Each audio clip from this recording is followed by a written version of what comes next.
MTV news Kannada ವಾಹಿನಿಗೆ ಸ್ವಾಗತ.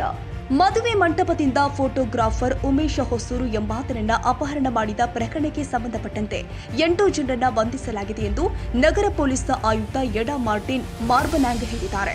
ಮಂಗಳವಾರ ಸಂಜೆ ಬೆಳಗಾವಿಯಲ್ಲಿ ಮಾತನಾಡಿದರು. ಮಹಿಳೆ ಫೋಟೋ ಇಟ್ಕೊಂಡು ಬ್ಲಾಕ್ಮೇಲ್ ಮಾಡಿದ್ದ ಎನ್ನುವ ಉದ್ದೇಶದಿಂದ ಖಾಸಗಿ ಫೋಟೋಗ್ರಾಫರ್ ಅನ್ನ ಅಪಹರಿಸಿ ಕೊಲೆಗೆ ಯತ್ನಿಸಿ ಜೀವ ಬೆದರಿಕೆ ಹಾಕಿದ ಪ್ರಕರಣಕ್ಕೆ ಸಂಬಂಧಪಟ್ಟಂತೆ 8 ಜನರನ್ನ ಮಾಳಮಾರುತಿ ಪೊಲೀಸರು ಬಂಧಿಸಿದ ಘಟನೆ ತಡವಾಗಿ ಬೆಳಕಿಗೆ ಬಂದಿದೆ.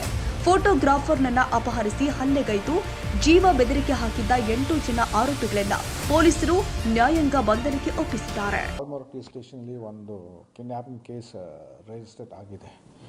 ಇದರಲ್ಲಿ ಒಬ್ಬರು ಉಮೇಶ್ ಬಸಪ್ಪ ಹೊಸೂರ್ ಅಂತ ಕಂಪ್ಲೇನೆಂಟ್ ಇದ್ದಾರೆ.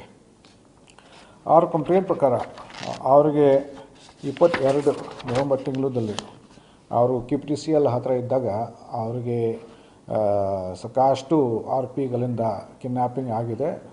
ಆ ಕಡೆ ಬೈಲಂಗಲ್ಗೆ ಕರ್ಕೊಂಡು ಹೋದರು. ಅಲ್ಲೇ ಮತ್ತು ಅವ್ರ ಮೇಲೆ ಅಸಾಲ್ಟ್ ಮಾಡಿದ್ದಾರೆ. ಸೊ ಅದೇ ನಂತರ ಅವರು ಮತ್ತೆ ಎಸ್ಕೇಪ್ ಮಾಡಿಕೊಂಡು ಅವರು ಬೈಲಂಗಲ್ ಪೊಲೀಸ್ ಸ್ಟೇಷನ್ಗೆ ಅವರು ಹೋಗಿದ್ದಾರೆ.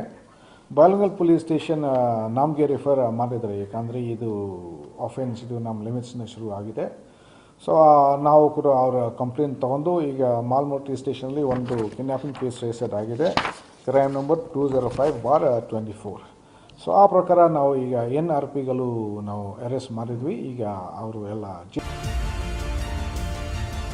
ತಾಜಾ ಸುದ್ದಿಗಾಗಿ ಎಂಟಿವಿ ನ್ಯೂಸ್ 24/7ಗೆ ಸಬ್ಸ್ಕ್ರೈಬ್ ಮಾಡಿ ಮತ್ತು ಬೆಲ್ ಐಕಾನ್ ಅನ್ನು ಒತ್ತಿ. ತಪ್ಪದೇ ಲಿಂಕ್ ಶೇರ್ ಮಾಡಿ.